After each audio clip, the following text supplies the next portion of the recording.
बिहार विधानसभा सत्र की शुरुआत होते ही हंगामे की भेंट चढ़ गया। स्पीकर ने जैसे ही शोक सभा संदेश पढ़ा, उसके बाद विपक्ष की तरफ से लगातार हंगामा शुरू हो गया। नतीजा, स्पीकर अवध बिहारी चौधरी ने शोक संदेश पढ़ने के बाद कल तक के लिए सत्र स्थगित कर दिया है। वहीं विधानसभा के बाहर भाजपा नेताओं साथ ही भाकपा माले की तरफ से भी जबरदस्त प्रदर्शन किया गया। फिलिस्तीन का मुद्दा भी इस दौरान उठाया गया और इस पर ज्यादा बातचीत के लिए हमारे साथ लाइव जुड़ चुके हैं संवाददाता राजीव कमल। राजीव, जिस तरह से कयास लगाए जा रहे थे कि बिहार विधानसभा सत्र की शुरुआत ही हंगामेदार रहेगी, वो कयास जो है आज साफ दिखाई दी। सत्र की शुरुआत हंगामेदार ही रही और नतीजा इस सत्र को कल तक के लिए स्थगित करना पड़ा। देखिए प्रिया, बात पहले ही कि सत्र की शुरुआत इसलिए कि जैसे अमित शाह का बयान हो जाती है जनगणना को लेकर, या तमाम जो पार्टियों की जिस तरीके से विपक्ष ने एक घेराबंदी की रखी थी कि हर एक मुद्दे को लेकर चर्चा होनी, लेकिन आज इसलिए होता है कि अशोक संदेश पढ़ा जा रहा था। वे अवध बिहारी चौधरी जो अध्यक्ष है उनके द्वारा, उसी में हंगामा हो जाता है। मतलब उसमें देख सकते हैं कि उसमें हंगामा हो रहा है और इसको लेकर कि जहां जातीय जनगणना का मुद्दा हो तेजस्वी यादव को लेकर, और हमने पहले ही बताया था, दर्शकों को कहा था कि हंगामेदार होने की पूरी उम्मीद है और वो उम्मीद साफ दिख रही है कि जैसे ही शुरुआत हुई, शोक संदेश के द्वारा शुरुआत हुई, उसके बाद से ही हंगामा बरपने लगा। फिलिस्तीन को लेकर भी यहां मुद्दा उठा, जहां लेफ्ट पार्टी के द्वारा यह मुद्दा उठाया गया फिलिस्तीन पर के हमले को लेकर। वहीं जहां बीजेपी है वो अपने तरीके से मुद्दे उठा रही है कि जातीय जनगणना के रिपोर्ट को लेकर, चाहे वो तेजस्वी यादव के इस्तीफे की मांग को लेकर पोटिको के बाहर प्रदर्शन किया जा रहा था, वही कई तरह के बयान हो, चाहे वो भाई वीरेंद्र ने यहां तक कह दिया कि उनके कई विधायक हैं कि जो चुनाव से पहले आ सकते हैं, चुनाव लड़ने के लिए आ सकते हैं लोकसभा में। भाई वीरेंद्र ने यहां तक कह दिया कि एनडीए के कई लोग हमारे संपर्क में हैं। वहीं उन्होंने जब अमित शाह के बयान पर साफ तौर पर कहा कि ये लोग तो केवल झूठ बोलने के, ये लोग बयानबाजी, इस तरीके का गृह मंत्री बयान देता है। उन्होंने यहां तक कहा कि ये लोग केवल जुमलेबाजी वाली सरकार है और ये लोग केवल जुमला करते हैं और कुछ नहीं, झूठ बोलने का काम करते हैं। ये साफ है कि आज जैसे ही विधानसभा सत्र हम दिखाने की कोशिश करेंगे, विधानसभा सत्र की जैसे ही शुरुआत हुई, पोटिको के बाहर की तस्वीरें हैं कि गाड़ियां जैसी आनी शुरू हो गई हैं और स्थगित कर दी गई है। अवध बिहारी चौधरी के द्वारा कल तक के लिए स्थगित कर दी गई है और आने का सिलसिला शुरू हो गया और विधानसभा स्थगित हो गया है। और ये स्थगित के बाद जो विपक्ष की तरीके से, चाहे उनके लेफ्ट पार्टी है, वो भी एक तरीके से कई मुद्दों को लेकर हंगामा कर रहे थे। विधान जो सभा है वो कल तक के लिए स्थगित कर दी गई है और उसको लेकर साफ तौर पर जैसे बीजेपी के विधायक पवन जायसवाल ने अभी कहा कि हम एक तरीके से शोक संदेश हो रहा था, उस समय सत्ता पक्ष के लोग हंगामे करने लगे। मतलब सत्ता पक्ष मतलब सीपीआई, जो लेफ्ट पार्टियां हैं, वो हंगामा फिलिस्तीन के मुद्दे पर कर रही थी, उसके द्वारा फिर इसके स्थगित कर दी जाती है। तो ये आरोप लगा रही है कि सत्ता पक्ष ही विधानसभा को चलने नहीं देना चाहती है और इधर से जहां सरकार कह रही है कि विपक्ष नहीं चलने दे रही है। अब देखिए, आज का दिन खत्म हो गया है विधानसभा का। विधान परिषद अभी समन्वय समिति की बैठक हो रही है, समन्वय समिति की बैठक हो रही है, जहां कि कैसे जातीय जो गणना की रिपोर्ट है उसको सार्वजनिक की जाए, उसको रखा जाए, उसको देखा जाए, उसको लेकर भी यहाँ चर्चा चल रही है कि जो पटल वहां समन्वय समिति की बैठक हो रही है, 12 बजे से विधान परिषद की कार्रवाई शुरू होती है, लेकिन उससे पहले कि वो वहां बैठक चल रही है। लेकिन यहाँ विधानसभा है कल तक के लिए स्थगित हो गई है प्रिया, और अब जैसे धीरे धीरे सिलसिला है जो विधायकों का आने जाने का वो अब चल रहा है। अब यहाँ से वो निकल रहे हैं, मतलब कल तक के लिए विधानसभा, क्योंकि हमने पहले ही कहा था कि विधानसभा में हंगामेदार होने की उम्मीद है और जातीय गणना जो रिपोर्ट है, चाहे जातीय गणना से जो चीजें हैं जो उसको लेकर हंगामा जरूर होगा। अमित शाह का कल का जो बयान है उस पर भी एक तरीके से जहां सत्ता पक्ष के विधायकों ने साफ तौर पर कहा कि ये बीजेपी है, केवल जुमला करती है, ये लोग डरे हुए हैं। 2024 में जानते हैं कि हमने जिस तरीके से जातीय जनगणना की और जातीय जनगणना से जो बहुत लोगों को फायदा होगा, विकास के कार्यों में विकास करेगी। 2024 में यहाँ सुपड़ा साफ होने वाला है। चाहे फतेह बहादुर जो उनके विधायक में, उन्होंने दुर्गा जी को लेकर अभी भी उन्होंने बयान दिए, कहा कि वो काल्पनिक है। सुप्रीम कोर्ट ने कहा था कि रामायण और रामचरितमानस काल्पनिक है, उस बात को भी दोहराया। मतलब जो विधायक है जो अपनी बातें जो सत्ता पक्ष के है, फतेह बहादुर से लेकर और वहीं अमित शाह के बयान को लेकर, चाहे वहीं शकील अहमद खान हो जो कांग्रेस के नेता, उन्होंने भी कहा कि अमित शाह के बयान का कोई समर्थन नहीं करता, वो लोग केवल जुमलेबाजी करते हैं और सरकार ये केवल जो केंद्र में है वो दमन की नीति करती है और ऐसी सरकार को 2024 में उखाड़ फेंकना है। और विधानसभा की कार्रवाई अब एक कार्रवाई है जो खत्म हो चुकी है। हम बात करेंगे, नीरज बबलू जी हैं, उनसे भी हम चर्चा करेंगे कि क्या और तुरंत हंगामा होने लगा। देखिए, शोक सभा में पहली बार इस तरह का हुआ है कि हमास के सपोर्ट में ये लोग नारा लगा रहे थे। तो पूरी दुनिया जानती है कि हमास एक आतंकी संगठन है और दुनिया का जितना भी आतंकी संगठन है, चाहे वो हूती हो, चाहे वो अलकायदा हो, सब एक साथ खड़ा हो गया। अब उसके साथ में यहाँ के सत्ता पक्ष के दल भी साथ में खड़े हो गए हैं। ये लोग आतंकी के सपोर्टर है, आतंकवादी, ये लोग भी आतंकवादी हैं, क्योंकि जो आतंकी का सपोर्ट करेगा इसका मतलब वो आतंकी होगा।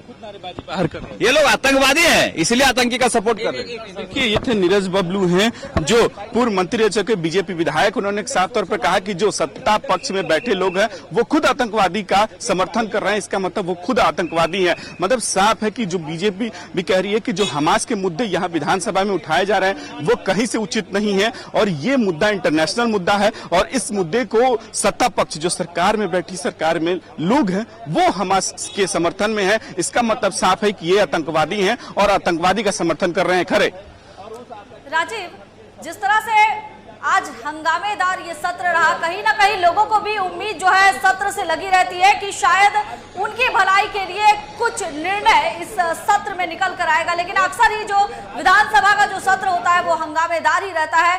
आखिर जनता को कब इस सही मायने में सत्र की परिभाषा देखने को मिलेगी, क्योंकि काफी सत्र छोटा है और अगर इसी तरह से ये सत्र बार बार स्थगित करते रहेगा तो जन मुद्दों को कब उठाया जाएगा? हेलो,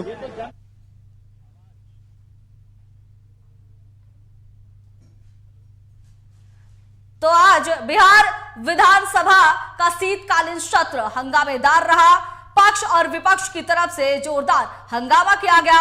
हालांकि विपक्ष का कहना है कि सत्ता पक्ष खुद ही इस सत्र को चलने देना नहीं चाह रही है। इस दौरान विपक्ष ने यह भी आरोप लगाया है कि सत्ता पक्ष के लोग हमास का समर्थन दे रहे हैं, तो कहीं ना कहीं जो आतंकवादी का समर्थन करता है वो खुद आतंकवादी होता है। तो बिहार विधानसभा का शीतकालीन सत्र आज हंगामेदार रहा और इसी वजह से आज के सत्र को कल तक के लिए स्थगित कर दिया गया है। एक बार फिर से हम जुड़ते हैं हमारे संवाददाता राजीव कंवल के साथ। राजीव, विधानसभा सत्र पर सबकी निगाहें टिकी हुई थी क्योंकि कहीं ना कहीं जन मुद्दों को उठाया जाना था, लेकिन सत्र के हंगामेदार रहने की वजह से जन मुद्दों को उठाना नामुमकिन दिख रहा है और सत्र काफी छोटा है। तो आखिर कब तक ऐसी जो है हंगामेदार ये सत्र रहेंगे और कब जनता सही मायने में सत्र को समझ पाएगी? देखिए प्रिया, एक बात साफ है कि जो विधानसभा का सत्र 5 दिनों का है, लेकिन इसमें सबसे अहम मुद्दा है जातीय गणना और जातीय गणना की सर्वे रिपोर्ट को लेकर विपक्ष बार बार मांग कर रहे थे और कई ऐसे मुद्दे हैं जो सरकार के द्वारा, चाहे वो जिस तरीके से बिहार में लॉ एंड ऑर्डर की स्थिति हो या बीपीएससी में जिस तरीके धांधली का आरोप लग रहा है उसको लेकर भी हो, और यह तमाम जैसे मुद्दे हैं इसमें यहाँ विपक्ष उठाने की कोशिश कर रहा, लेकिन सरकार ये कह रही है कि हम जो ये मुद्दे हैं केवल बीजेपी बना रही है और खुद झूठ बोलने वाली सरकार है। तो ऐसी सरकार जो केंद्र में है उसको उखाड़ फेंकने के लिए बात की जा रही है। वहीं जो बिहार की जनता के लिए सोच जिस तरीके से मुद्दे होने चाहिए और हंगामेदार होना, और ये कहीं ना कहीं दुर्भाग्यपूर्ण है कि बिहार की जनता के पैसे गाड़ी कमाई लगती है, जो विधानसभा चलता है कई करोड़ रुपए खर्च होते हैं, उसके बाद कई तरीके की चीजें होती है, उसको लेकर अगर इस मुद्दे को नहीं उठाया जाए तो ये बहुत ही दुर्भाग्यपूर्ण है। इसको लेकर जो जिस तरीके से हंगामा हो रहा है और हंगामा का आज भेंट चढ़ गया, पहला दिन है और चाहे दूसरा, और अब कल इसको विधानसभा को फिर से उस पे शुरू होगी 11 बजे। लेकिन आज का जो पहला दिन है वो शोक सभा जैसे ही होती है, वो सत्ता पक्ष के सीधे बीजेपी का आरोप है कि सत्ता पक्ष के लोग खुद इंटरनेशनल मुद्दे को, हमास के मुद्दे पर लेकर हंगामा करने लगे। ये पहली बार देखा गया कि शोक संदेश में ही लोग, सत्ता पक्ष के लोग हंगामा कर रहे हैं और सत्ता पक्ष के जो अध्यक्ष हैं, जो विधानसभा के अध्यक्ष हैं, उनको स्थगित करना पड़ा। तो मतलब कि जो विपक्ष आरोप लगाती है कि सत्ता पक्ष के लोग हंगामा करते हैं, वहीं जहां सत्ता पक्ष में लोग आरोप लगाते हैं विपक्ष के चलते विधानसभा नहीं चलती, दोनों आरोप प्रत्यारोप है। कोई जनता से, जनता के मुद्दे को लेकर नहीं बात कर रहा है, क्योंकि जातीय जनगणना और तमाम ऐसे मुद्दे हैं बिहार में बेरोजगारी को लेकर या तमाम ऐसे मुद्दे को लेकर सरकार भले अपनी पीठ शिक्षा विभाग, जिसमें शिक्षा विभाग में नौकरी निकली, जो मुख्यमंत्री नीतीश कुमार तेजस्वी यादव ने गांधी मैदान में नियुक्ति पत्र बांटा, उसको लेकर अपनी पीठ थपथपाने की बात हो, चाहे तमाम जैसे मुद्दे हो, वो मुद्दे को लेकर विपक्ष घेरने की कोशिश करे, लेकिन उससे पहले ही यहाँ विधानसभा की कार्रवाई स्थगित हो जाती है। माले के लोग हैं, उन्होंने हमास के लेकर मुद्दे को लेकर सवाल खड़े किए, उस पर हंगामा किया और तुरंत उसके बाद स्थगित हो जाती है विधानसभा। प्रिया, राजीव, आज अनुपूरक बजट भी पेश हो रहा था लेकिन वो भी नहीं हो पाया, साथ ही और कौन कौन से विधेयक जो है आज पास होने थे? आज यह कह सकते हैं कि ये जो सत्र चलने वाला है, इस दौरान कई विधेयक जो है पास होने की उम्मीद भी जताई जा रही है।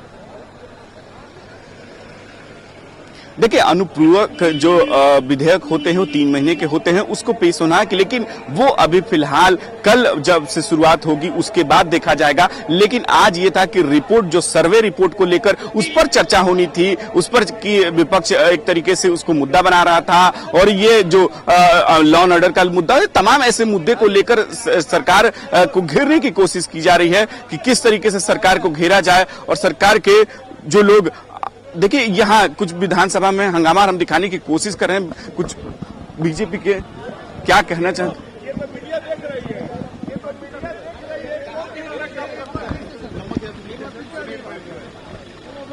देखिए बीजेपी के विधायक हैं, इनका क्या कहना है, कुछ ये देखिए हम बात करेंगे।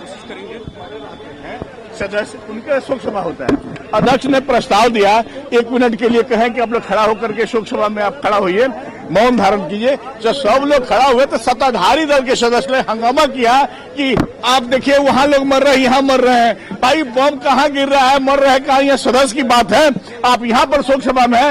ये घिनौना काम हुआ सत्ताधारी दल के द्वारा कि शोक सभा में हंगामा किया गया विधानसभा के अंदर। ये घोर निंदनीय है, जिसको हम लोग जितना निंदा करें ये कम है। बीजेपी के विधायक ने साफ तौर पर कहा कि जहां शोक संदेश हो रहा है और वहां इस तरीके की हंगामा किया जा रहा है, कहीं से भी ये सही नहीं है और बहुत ही दुर्भाग्यपूर्ण है। और भी जो पर भी यहाँ शोक प्रस्ताव ला करके उन्हें भी शोक मनाया जाना चाहिए, लेकिन इस बात को स्वीकार नहीं किया गया और भाजपा के लोगों ने हमला कर दिया, हल्ला कर दिया। जो इजराइल हमलावर है, इजराइल आतंकवादी है, इजराइल जो है फिलिस्तीन के जनता पर हमला कर रहा है, उसके जमीन को छीन रहा है, उसको आजादी को छीन रहा है। आप बताइए कि फिलिस्तीन की धरती है, इजराइल ने आकर के कब्जा कर लिया और आज उसको दखल करने में लगा है, तो आतंकवादी वो है कि आतंकवादी इजराइल है। और इजराइल अमेरिका के समर्थन से वो सारा कार्रवाई कर रहा है और हमारे देश के प्रधानमंत्री माननीय नरेंद्र मोदी जी इजराइल और अमेरिका के जो गठजोड़ है इसका साथ दे रहे हैं। ये घोर निंदनीय है, ये शर्म की बात है और इसलिए हम लोग कहते हैं कि जो फिलिस्तीन के जनता पर हमला हो रहा है उस पर रोक लगनी चाहिए। और अलग अलग सोच रख रहे हैं। देखिए, गठबंधन अगर है तो गठबंधन में अलग अलग मुद्दों पर अलग अलग सोच रहते हैं, कॉमन मुद्दों पर एकता बनती है। हो सकता है कि जदयू के इस मुद्दे पर दूसरा स्टैंड हो, लेकिन हम समझ रहे हैं इंटरनेशनल इशू है, इस पर अलग स्टैंड हो सकता है।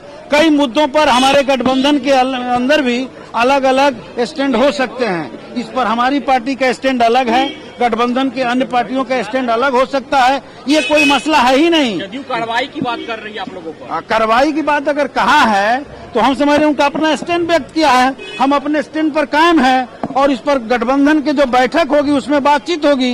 ये कौन चिंता का विषय है? किसी मुद्दे पर अलग राय हो सकती है। ये राय अलग होना कोई गलत नहीं है। सकते हैं कि ये अमरजीत कुशवाहा हैं, माले के विधायक हैं। इन्होंने साफ तौर पर कहा कि जिस तरीके से इजराइल हमला कर रही है और ये बहुत ही दुर्भाग्यपूर्ण है, और वहीं यहाँ तक कि उन्होंने कहा कि इजराइल आतंकवादी देश है, कि जिस तरीके से फिलिस्तीन पर हमला कर रहा है ये एक बड़ा एक तरीके से मुद्दा है। अब इस पर कार्रवाई करने के लिए बीजेपी ने मांग की है। इस पर अमरजीत कुशवाहा ने कहा कि ये लोग खुद समर्थन कर रहे हैं इजराइल का, वो इजराइल देश है जो बच्चे और औरतों पर हमला कर रहा है, ये कहीं से सही नहीं है। इसको लेकर उन्होंने यहां तक कि कहा कि अगर सत्ता पक्ष में अगर पार्टी जो है जदयू चाहे आरजेडी इस पर सवाल जवाब शांत करेगी, हम उसका जवाब देंगे, लेकिन उन्होंने कहा कि हम इसका विरोध करेंगे और आगे भी विरोध करेंगे। मतलब कि जो लेफ्ट पार्टियां हैं वो इजराइल के मुद्दे को लेकर वो अंदर भी विरोध करेंगी। मतलब साफ है कि इजराइल का मुद्दा बिहार विधानसभा में गरमाएगा और इस पर देखना होगा कि आगे अब कल से जो विधानसभा चलेगा उस पर क्या होता है और उसमें अंदर क्या बीजेपी क्या विरोध करती है,